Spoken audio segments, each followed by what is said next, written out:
बंदी छोड़ सतगुरु रामपाल जी परमेश्वर जी की जय हो। परमपिता परमात्मा, सारी सृष्टि के रचनहार, कुल मालिक, असंख्य ब्रह्मांडों के स्वामी, जगत गुरु, तीनों लोकों में प्रवेश करके सबका भरण पोषण करने वाले राजाधिराज, आत्माधार, नाथों के नाथ, देवों के देव महादेव, सर्वेश्वर महेश्वर मृत्युंजय अजरो अमर आदि अनादि सनातनी प्रभु, जगत पिता जगदीश्वर, श्री श्री 1008 की उपाधि के वास्तविक अधिकारी, अकाल मूरत शब्द स्वरूपी राम वासुदेव सर्वगतम ब्रह्म, परम पूज्य प्रथम पूज्य परम संत परम पुरुष परम धनी परम दयालु, सत्य कबीर हक्का कबीर अल्लाहु कबीर अल्लाहु अकबर बाखबर अल्लाह ताला, जगत के तारणहार, जगत के मुक्तिदाता, जगत के जगन्नाथ, हारे के सहारे, हिंदुओं के राम, मुसलमानों के अल्लाह, सिखों के वाहिगुरु, ईसाइयों के मसीह, दया के सागर दयानिधि, करुणा के सागर करुणानिधि, स्वयंभू परिभू, संकट मोचन, कष्ट हरण, मंगल करण, दुख भंजन, अविगत कबीर, निर्विकार निर्विषम परमात्मा, जगत प्रतिपालक, सत्यनारायण, राजाधिराज, असली मर्यादा पुरुषोत्तम, आदि अनादि सतगुरु, अलख अलह परमेश्वर, संत शिरोमणि सतगुरु रामपाल जी परमेश्वर जी के चरण कमल में अनंत कोटि दंडोत प्रणाम। सत्साई भाई और बहनों, आप और हम सबको पता है कि जिस परमपिता परमेश्वर जी को, जिस सृष्टि के सृष्टा को, दुनिया के रचने वाले को दुनिया ने तत्व ज्ञान के अभाव में निराकार कहकर रिजेक्ट कर रखा है, वो परमपिता परमात्मा साकार है। वेद जिसकी महिमा का गुणगान कर रहे हैं, गीता जिसके विषय में खुलकर बोल रही है, आज वो परमपिता परमेश्वर हमें हमारे पूज्य गुरुदेव भगवान सतगुरु रामपाल जी भगवान के रूप में सुलभ हैं, हमें उनकी शरण प्राप्त है। और जब से आप और हमें शास्त्र विधि अनुसार सत भक्ति मिली है, गुरुदेव भगवान से दीक्षा मिली है, उनके चरण कमल में जगह मिली है, उसके बाद से ये उनके आशीर्वाद और उनकी भक्ति का प्रताप है कि भगत के साथ नए नए चमत्कार होते ही रहते हैं। भगत का विश्वास बढ़ाने के लिए, उसकी श्रद्धा बढ़ाने के लिए। और इसी कड़ी में साध संगति से जुड़ने के बाद में, गुरुदेव भगवान की पहचान होने के बाद में, गीता जी अध्याय नंबर 3 श्लोक नंबर 13 की जानकारी होने के बाद कि जो प्राणी केवल अपने पेट पोषण के लिए अन्न पकाते हैं और उस पूर्ण परमेश्वर को भोग लगाए बिना जो अन्न खाते हैं, वो तो पाप खाते हैं, पाप। दुनिया को तो पूर्ण परमेश्वर की पहचान नहीं है, और जिन जिन पुण्यात्माओं को पूर्ण परमेश्वर प्राप्त हो चुके हैं, उन पुण्यात्माओं में से भी चंद पुण्यात्माओं का सौभाग्य है कि उन्हें गुरु की पहचान हो पाई है। उन पुण्यात्माओं को सत्सेवक भाई बहनों के नाम से जाना जाता है। तो साध संगति से जुड़ने के बाद जब से घर घर में भाई बहनों ने अपने परमपिता परमेश्वर को विराजमान कर लिया है, उनको प्रकट कर लिया है, अपने घर पर रहकर हम भक्ति करते हैं। कस्तूरी वाले हिरण की तरह दर दर ठोकर खाते नहीं फिरते, ना किसी आश्रम में ना किसी अन्य जगह पे। अपने गुरुदेव भगवान के लिए घर घर में उनके विश्राम के लिए बिस्तर लग चुका है, बेड लग चुका है। विधि विधान अनुसार हम सभी क्रियाएं मर्यादाओं में रह के कर रहे हैं। विकारों से मुक्ति प्राप्ति के लिए हम परमेश्वर को प्रसन्न कर रहे हैं। और जब इस दिशा में आगे बढ़ते हुए सभी भाई बहन अपने गुरुदेव भगवान को अपने अपने घर पर हलवे राम का और भंडारे का भोग आरती के साथ में भोग लगाते हैं, तो परमेश्वर चमत्कार भी दिखाते हैं, परमात्मा आभास भी करवाते हैं, महसूस भी करवाते हैं, दर्शन भी देते हैं, तरीका चाहे कोई भी क्यों ना हो। और जब इस तरह के चमत्कार भगत समाज देखता है तो थोड़ा सा अचंभित जरूर होता है, लेकिन हमें अचंभित होने की जरूरत नहीं है। क्यों? क्योंकि हमें पता है कि हम जिस परमेश्वर की शरण में हैं, उस परमेश्वर के आधे बाल के बराबर भी ये पूरी सृष्टि नहीं है, पूरा जहान नहीं है। हम रोज पढ़ते हैं, जाके अर्ध रूम पर सकल पसारा, ऐसा पूर्ण ब्रह्म हमारा। हमें ऐसे पूर्ण ब्रह्म परमात्मा प्राप्त हैं, परम पूज्य सतगुरु रामपाल जी भगवान, जिनके शरीर के आधे बाल के बराबर भी ये 21 ब्रह्मांड इस काल निरंजन के, 7 शंख ब्रह्मांड अक्षर पुरुष के, और ऊपर के चारों लोक, सतलोक, अलख लोक, अगम लोक, अनामी लोक। कहते हैं परमपिता परमेश्वर सतगुरुदेव भगवान के आधे बाल के बराबर भी ये पूरी कायनात नहीं है, पूरी सृष्टि नहीं है। हमें ऐसे सर्वशक्तिमान समर्थ पूज्य गुरुदेव भगवान कबीर परमात्मा की शरण प्राप्त है, ये हमारा परम सौभाग्य है। तो ऐसे भगवान को जब भगवान मानकर, वे तो भगवान हैं ही, सदा के भगवान हैं। कहते हैं सतगुरु आदि अनादि है, सतगुरु मद है मूल, सतगुरु को सिजदा करूं एक पलक नहीं भूल। और सतगुरु पूर्ण ब्रह्म है, सतगुरु आप अलेख, सतगुरु रमता राम है, इसमें मीन न मेख। गुरुदेव तो भगवान हैं ही हैं, परमेश्वर हैं ही हैं, लेकिन जब से हमने उनको परमेश्वर के रूप में जाना है, पहचाना है, उनको भगवान मान के उनके साथ वैसा ही व्यवहार करना शुरू किया है, उसके बाद परमेश्वर नित नए चमत्कार अपने बच्चों की श्रद्धा और विश्वास को बनाए रखने के लिए दिखाते रहते हैं। तो आए दिन सोशल मीडिया पे आप देखते हैं, जब भी भगत भाई बहन अपने घर पर गुरुदेव भगवान को हलवेराम का भोग लगाते हैं या भंडारे का भोग लगाते हैं, तो आप देखते हैं किसी भाई की जो थाली है, थाली के अंदर जो हलवे की कटोरी है वो हिलती हुई नजर आती है। किसी भाई बहन के यहाँ परमात्मा थाली में हाथ धोते हैं, जल का गिलास साइड में रखा हुआ है, लेकिन थाली के अंदर पानी पानी हो जाता है। परमात्मा भोजन ग्रहण करने के बाद में, नाश्ता करने के बाद में हाथ तो धोएंगे ना, तो थाली में पानी पानी नजर आने लगता है। किसी भाई बहन को नजर आता है कि जैसे परमात्मा ने रोटी के टुकड़े को अपने दांतों से तोड़ा है। किसी को नजर आता है कि परमात्मा ने सलाद में जो है मतलब बाइट लिया है। यानी तरह तरह से परमात्मा अपने बच्चों को विश्वास दिलाते हैं। और जब हम सुबह सुबह अपने परमपिता परमेश्वर जी के दर्शन के लिए उनके दरबार में जाते हैं, और रात को हम परमेश्वर को जब रजाई ओढ़ाते हैं या कंबल ओढ़ाते हैं, सुबह जब हम उसको अलग करते हैं तो देखते हैं वो जगह बेड पर जैसे कोई सोया हुआ है। वो चादर, वो बेड सीट, वो गद्दा पिचका हुआ, आपस में उसमें झुर्रियां पड़ी हुई बेड सीट में। यानी परमात्मा ये आभास करवाते हैं कि ये ना समझना कि अगर तुम भोग लगा रहे हो, तुमने ये बिस्तर लगाए हैं, तो मैं आऊंगा नहीं या मैं खाऊंगा नहीं। हर प्रकार से परमात्मा अपने बच्चों की श्रद्धा का मान रखते हैं, उनके विश्वास को बढ़ाते हैं।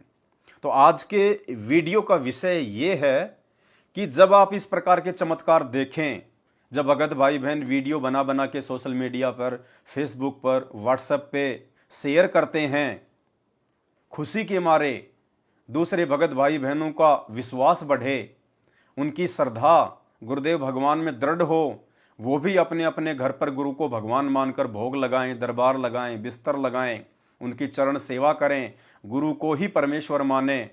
इस मकसद से जब भाई बहन वीडियो शेयर करते हैं तो बहुत सारे भगत भाई बहन आश्चर्यचकित हो जाते हैं। तो भाई और बहनों, हमें आश्चर्यचकित होने की आवश्यकता नहीं है। क्यों नहीं है? क्योंकि हमें अच्छे से पता है, और गुरुदेव भगवान ने सत्संग में बताया कि धरती पर भूकंप क्यों आते हैं, पृथ्वी क्यों हिलती है। जब ये काल निरंजन अपने लोक से दहाड़ मारता है, जब इसको भूख लगती है, क्योंकि ये प्रतिदिन 1 लाख सूक्ष्म जीवात्माओं का भक्षण करता है, और जब इसको भूख लगती है तो गुरुदेव ने बताया कि ये निरंजन अपने झांझड़ी दीप से दहाड़ मारता है, और जब ये अपने लोक से दहाड़ मारता है तो ये पृथ्वी, तीनों लोक हिल जाते हैं, जिस कारण से ये भूकंप आते हैं। अब विज्ञान तो बेचारा छोटा सा खिलौना है एक। अब विज्ञान तो हीट एंड ट्रायल के मेथड पे काम करता है।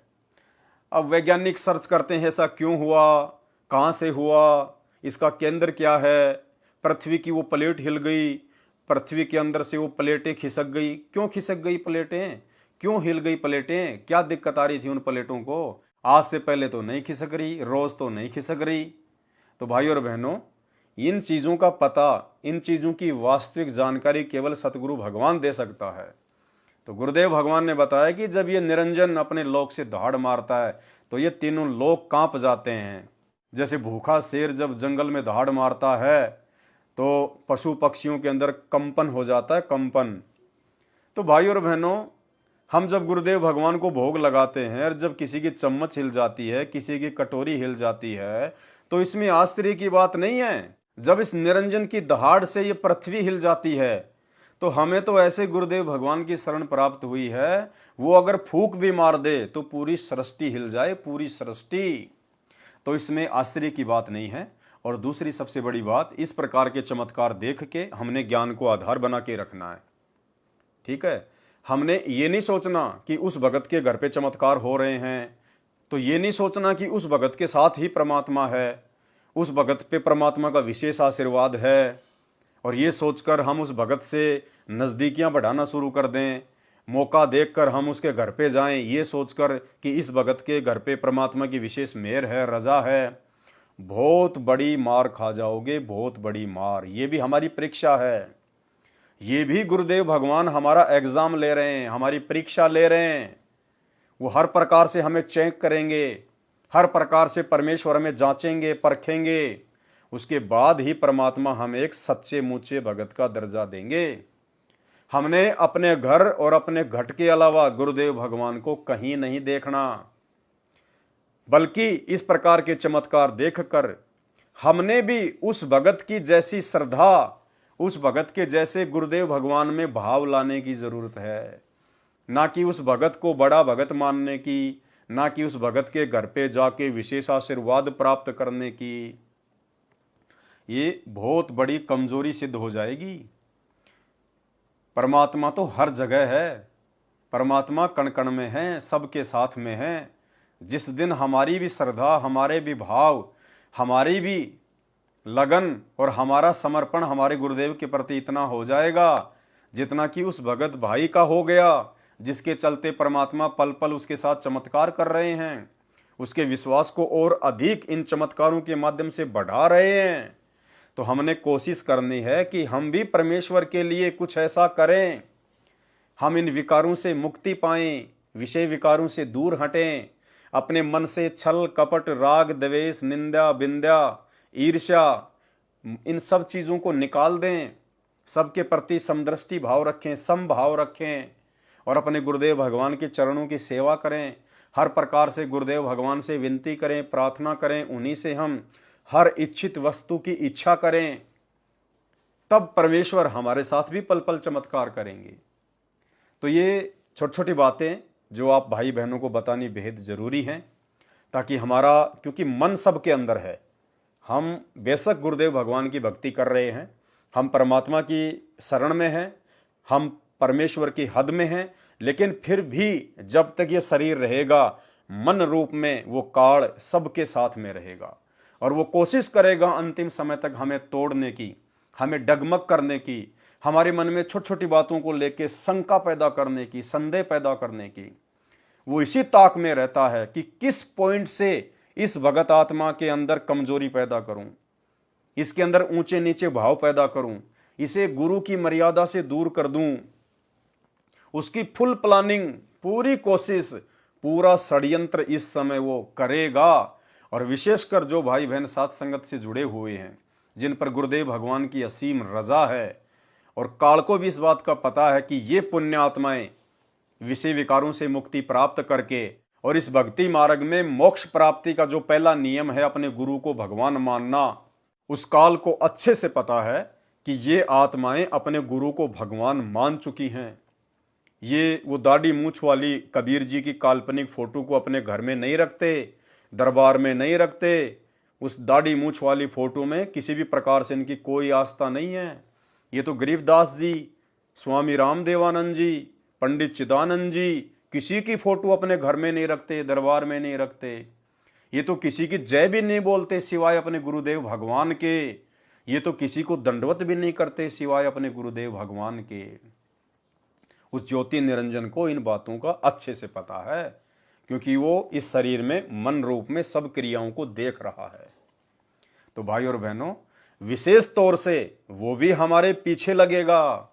जितना गुरुदेव भगवान हमें आशीर्वाद देंगे आगे बढ़ने के लिए, वो भी हमारा पैर खींचने का उतना ही प्रयास करेगा। तो हमने इन छोटी छोटी बातों को ध्यान में रखना है। अगर किसी भगत भाई बहन के साथ में इस प्रकार के चमत्कार हो रहे हैं तो ये उसके पिछले जन्म की भक्ति का प्रताप है, या वर्तमान में गुरुदेव भगवान के प्रति उसके समर्पण का ये नतीजा है। जैसे गुरुदेव ने बताया कि उस प्रहलाद भगत के लिए परमात्मा ने नरसिंह रूप धारण कर लिया। 84 प्रकार की असहनीय यातनाएं हिरण्यकश्यप के द्वारा भगत प्रहलाद को दी गई, लेकिन हर बार परमात्मा ने उसको बचाया। जबकि अन्य किसी को क्यों नहीं बचाया? क्योंकि यह प्रहलाद भगत के पिछले जन्म की भक्ति का फल था। उसके पिछले भक्ति संस्कार मजबूत थे, जिस कारण से परमेश्वर पल पल उसके साथ था, उसके विश्वास को बढ़ा रहा था। तो इसी प्रकार भाई बहनों, परमात्मा कहते हैं पिछले जन्म से होत हैं पूर्ण हंस मुराद। ये पिछले जन्म की भक्ति का ही जो है प्रताप होता है। या वर्तमान में जिस दिन आप जी पतिव्रता पद पे आ जाओगे पूर्ण रूप से, देखो औपचारिकता नहीं चलती इस मार्ग में। हम अपने आप को धोखा दे सकते हैं, भगत समाज को धोखा दे सकते हैं, लेकिन इस अंतर्यामी परमपिता परमेश्वर जी को धोखा देना नामुमकिन है, असंभव है। और जितनी श्रद्धा हमारी गुरुदेव भगवान के प्रति बढ़ती चली जाएगी, उतना ही नजदीक गुरुदेव भगवान हमारे आते रहेंगे, चमत्कार करते रहेंगे, हमारे विश्वास को बढ़ाते रहेंगे। तो आपने अपने घर और अपने घट के अलावा अपने गुरुदेव भगवान को कहीं और नहीं देखना। ठीक है, अन्य किसी कारण से आप अपने भगत भाई बहनों के घर पे जाते हो, बहुत अच्छी बात है, परमात्मा को मिलके भोग लगाइए, परमात्मा की महिमा कीजिए। लेकिन इस भाव से यदि हम किसी के घर पर गए कि हो सकता है उस भगत के साथ परमात्मा विशेष तौर पे है, उस भगत के साथ परमात्मा बार बार चमत्कार करते हैं, भाई और बहनों, हम मार खा जाएंगे। परमात्मा हमें अपने से दूर कर देगा कि ये नालायक मुझे अभी परमात्मा नहीं मान रहा, मुझे अपने घर में और घट में नहीं मान रहा। मोकू कहाँ ढूंढे रे बंदे, मैं तो तेरे पास में। रोज संध्या आरती में गुरुदेव भगवान हमें पढ़ाते हैं कि घट हिम गंगा, घट हिम यमुना, घट हिम है जगदीश, सतगुरु तारेंगे। तो गुरुदेव भगवान हम सबके साथ में है। परमात्मा सबको समान रूप से प्यार करता है, वो प्रेम करता है। जैसे जब बरसात होती है तो बरसात कोई भेदभाव नहीं करती, समान रूप से होती है, लेकिन जिसका पात्र ही उल्टा रखा हो तो बरसात का इसमें क्या दोष। तो भाई और बहनों, हमने वो सीप रूपी मुख हमेशा खोल के रखना है, यानी अपने दिल के दरवाजे अपने गुरुदेव भगवान के प्रति हमने हमेशा खोल के रखने हैं। हमने पतिव्रता पद पे आना है, अपने गुरु के अलावा सौपन में भी किसी अन्य में आस्था नहीं रखनी है। उस दिन परमात्मा आपके साथ भी चमत्कार करेंगे, पल पल परमेश्वर आपको आभास करवाएंगे। और उसके बाद भी यदि आपको इस प्रकार का कोई आभास नहीं होता है, आपके साथ परमात्मा इस प्रकार का कोई चमत्कार नहीं करता है, तो भी आपने ये नहीं सोचना कि मैं सही कर रहा हूं या गलत कर रहा हूं, कहीं मेरी विधि तो गलत नहीं है, कहीं मेरी मर्यादा तो नहीं टूटी हुई है, गुरुदेव भगवान मुझसे नाराज तो नहीं है। भाई और बहनों, इसमें भी कुछ रीजन होते हैं। बार बार चमत्कार परमात्मा उन आत्माओं के साथ में करता है, या तो उन आत्माओं के पिछले भक्ति संस्कार मजबूत हैं, पिछले जन्म जन्मांतरों का भक्ति धन उनके पास में बैलेंस में है, या फिर वर्तमान में वो आत्माएं अन्य आत्माओं से कमजोर है लेकिन परमेश्वर की अच्छी आत्मा है। तो परमात्मा उस आत्मा के विश्वास को बढ़ाए रखने के लिए, बनाए रखने के लिए, परमात्मा उस आत्मा को गलत रास्ते पर जाने से रोकने के लिए, दूसरे संतों और पंथों में धक्के खाने से बचाए रखने के लिए, इसी भक्ति मार्ग पर टिकाए रखने के लिए भी परमात्मा इस प्रकार के चमत्कार अपनी आत्माओं के साथ में जो है करते रहते हैं, ताकि मेरे आने तक इसका विश्वास बना रहे, ये भक्ति करता रहे, मेरे चरण कमल छोड़कर ये अन्य जगह ना जाए। तो बहुत सारी रीजन होते हैं, हर हाल में हमने अपने गुरुदेव को अपने साथ में समझना है, अपने घट में समझना है, अपने घर में समझना है। अपने गुरु जी को अपने अलावा हमने कहीं नहीं देखना है। बाकी परमेश्वर ने हमें जो भक्ति दे रखी है, सारे नियम बता रखे हैं, मर्यादा बता रखी है, और हर शंका का परमेश्वर ने अपने सत्संगों के माध्यम से और साध संगति के माध्यम से शंका समाधान की पुस्तक लिखवाकर हर प्रकार से समाधान करवा दिया है। अब हमने भगवान को पहचानने के लिए और भगवान की प्राप्ति के लिए किसी से कोई उम्मीद नहीं रखनी है। अब हमने वो क्रियाएं करने की आवश्यकता है, जिन क्रियाओं के करने से, जिन शुभ कर्मों के करने से हमारे गुरुदेव भगवान प्रसन्न हों, गुरुदेव हमारे निकट आएं, गुरुदेव हमें गले से लगाएं। बस, बाकी अपने गुरु को अपने अलावा कहीं नहीं देखना है। बंदी छोड़ सतगुरु रामपाल जी भगवान की जय हो।